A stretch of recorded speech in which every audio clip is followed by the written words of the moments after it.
Meaning: a hammer is a noun that refers to a hand tool with a heavy metal head, usually attached to a wooden or metal handle.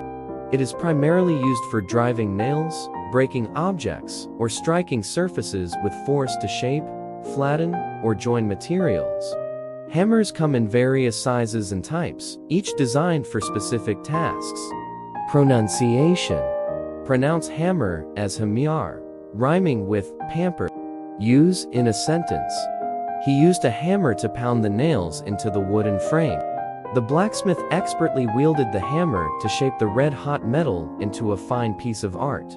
Synonyms: synonyms for hammer in the context of a tool include mallet, sledgehammer, maul, or gavel.